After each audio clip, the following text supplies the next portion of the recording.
Hello everyone, James from Junkyard Fox. Thank you so much for joining me, and today we have ourselves a knife review. About time, huh? So today we're taking a look at this beauty right here. This is the LT Wright / Hidden Woodsman Custom Puukko knife. A thing of just absolute beauty. Such an elegant blade. But don't be fooled. We are going to put this bad boy through its paces. We're going to put it to good use. So first things first is, of course, we're going to cut away, we're going to talk about the specs, and then from there we're going to do a couple of exercises with it. Now it is a bushcraft knife, so I want to do a lot of woodworking and notching. So first things first is we're going to carve a couple of figure 4 deadfall traps, set them out here, and hopefully, fingers crossed, tomorrow morning we catch ourselves our breakfast. I'm hoping a small rabbit, a small ground squirrel, something like that. And then from there, of course, we got to cook it up. So we're going to do a 1-stick fire, do some light batoning, feather sticking, strike the back, get the fire going, and then cook up our food. So thank you so much for joining me. Let's get started. All right, folks, so let's go ahead and get the specs out of the way. Now, the blade itself is 4 1/4 inches. It is 3/32 inch thick, made out of A2 tool steel. It is a Scandinavian grind blade. Now as for the handle is 4 5/8 inches with a combination of tan and olive micarta, and it's polished. Feels really good. And then it has G10 white liners. Now it does not include a sheath. If you want to order a sheath, you can order one separately. What I've done is I just used the sheath that came with my LT Wright Genesis, and it fits in there just fine. Now, it is an LT Wright knife, so it is made in Ohio, it is made in the US, and it runs currently for $285. Folks, so test number 1, once again, is going to be carving. So this right here is a yucca stock, and we're going to use the stick from here to do the carving, carve the notches so we can set up figure 4 deadfall traps. As you can tell behind me, there's a lot of rock here, and we're going to use those rocks to make some traps.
It is the next morning. We had to cut filming last night because the winds were just very strong and a storm was coming, but we did carve 2 figure 4 deadfalls, and as you can tell, one of them worked. We got ourselves a packrat. This is the first time in Junkyard Fox history that we have used the deadfall and it has succeeded in catching us our breakfast. So let's lift this, and yeah, this little guy was crushed. So as you can tell, the knife was able to carve perfectly good notching and all that stuff for a figure 4 deadfall. Alright folks, so as you saw, test number 1 was a success. Basic woodcraft, carving, notching, all that stuff was able to make a primitive deadfall trap that helped us get some breakfast. So now we got to cook that breakfast up. So here comes test number 2, which is a 1-stick fire. So this is a chunk of juniper. So we're gonna get a little rough with it. We're gonna baton and we're gonna feather stick and then strike the back. Now, of course, it's an LT Wright knife, so you know that back is sharp. So let's get to it.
All right, guys, so we batoned and we feather stick. Now we're gonna go ahead and test the spine with the ferro rod.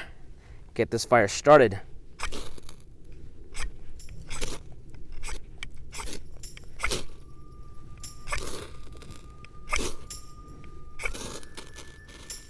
Close. Did it? No.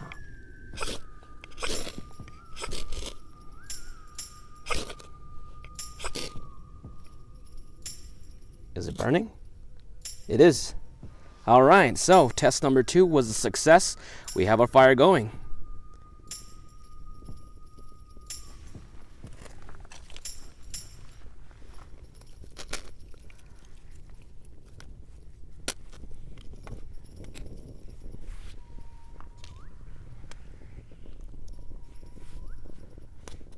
All right, guys, so on to test number 3, which is going to be the game processing part. Now, once again, we are processing a small animal.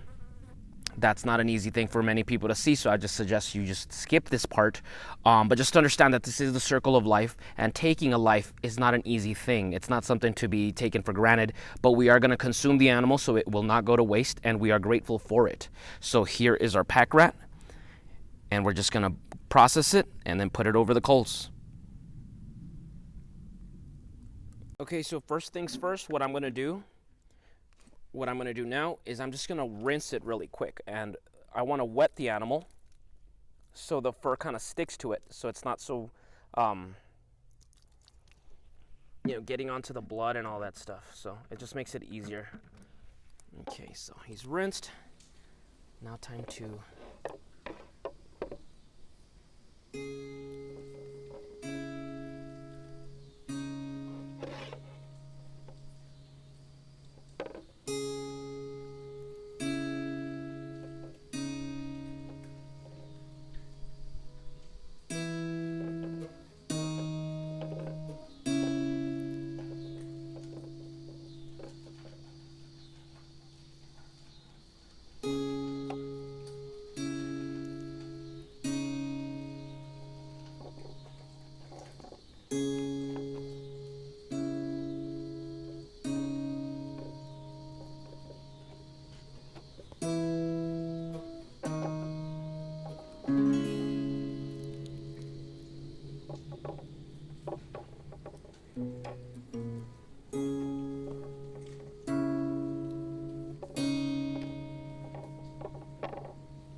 Okay guys, so now we are rinsing it. It has already went ahead and been gutted. I removed the head, the hands, the feet, and it's about rinsed, just removing the fur and blood, and it's just about ready to go. So now we just got to put it on a stick and season it, and then place it over the fire. And once again, so test number 3 for this blade, it has just it has done admirably. And I really like testing a knife when it comes to game processing, because you got to make really precise cuts. You don't want to overcut or undercut. You know, you got to just be very balanced what you're doing and be careful you don't want to puncture the bladder or something like that. So you got to be very careful, and a knife has to be very sharp for that. So far this blade is doing exceptional.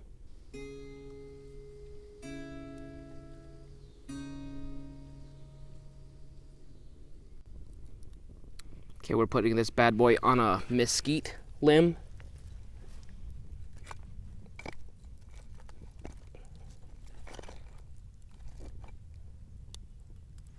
And there we go.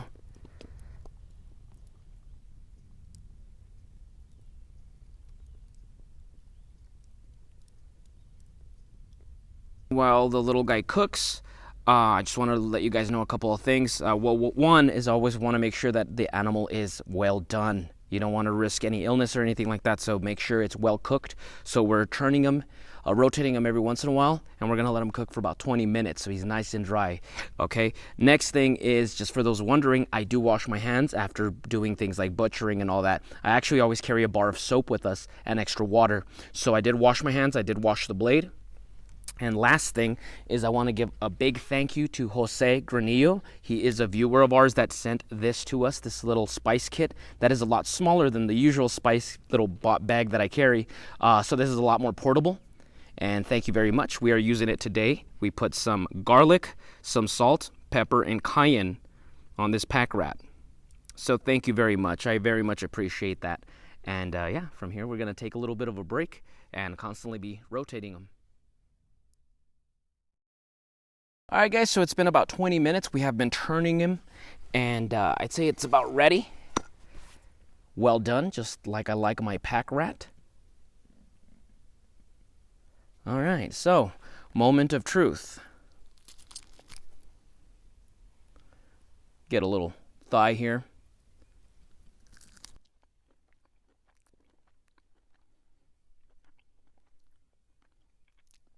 You would be surprised how good this is. And I know it looks, you know, yucky because it's a small rodent and stuff, but you know, this is a herbivorous animal that's living out here wild. It survives off seeds and stuff like that. So it's not, you know, your New York City sewer rat. So it tastes exactly like rabbit, and you know, carrying spices with us always makes a big difference, and it really just amplifies the flavor a lot. But really good.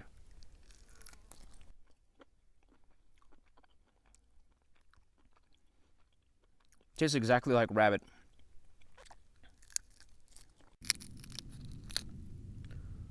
It's like beef jerky.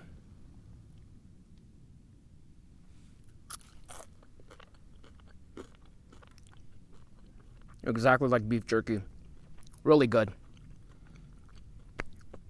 That is damn good. It's funny to see that. But anyways, let me put this down. And last thoughts, guys. So this is the conclusion. So as you saw, this blade is not beautiful. This blade is not only beautiful, but it is a workhorse. The handle is very comfortable. It's very similar to the LT Wright GNS I used to own. I regretfully sold, and I have regretted that ever since. The blade itself is the traditional Puukko, so you know, something like a Mora Companion, nice and thin, which I like. I gravitate towards thinner blades, and a Scandinavian grind. So that Scandinavian grind is going to excel at woodworking, notching, feather sticking, all that stuff, carving. And then, of course, I always like to test it out a little further and practice game processing and camp cooking. So this blade did very well. It passed all its tests. Okay, so that's about the conclusion of this video, guys, but we have one last surprise for you. One lucky viewer watching right now will be chosen to win this knife next week. So, you know, just being grateful for you guys, and we're grateful for all the love and support, the views, the encouragement. Guys, I decided, you know what? One of you guys can have this knife. So just go ahead and like this video and comment below if you had this knife, how would you test it out? You know, let me know what part, you know, you're in, what environment, what exact skills or exercise you would do with it. And next week we will randomly draw a winner. And yeah, so good luck to all of you. Handcrafted, made in the US. I mean, beautiful blade. Just look at those handles. Look at the white liners. A2 tool steel. Hidden Woodsman and LT Wright. I mean, two great companies. And once again, one of you will have a chance to win this blade. Okay, so if you enjoyed this video, guys, once again, give us a thumbs up, but don't forget to comment below. How would you use this knife? Where would you go? What would you do? What would you eat? All that stuff, guys. And once again, we're thankful for all the views, all the support, and all the love that you guys have given us. I know we've been slacking it a little bit lately, but that's about it, guys. So, thank you for watching. See you guys next week.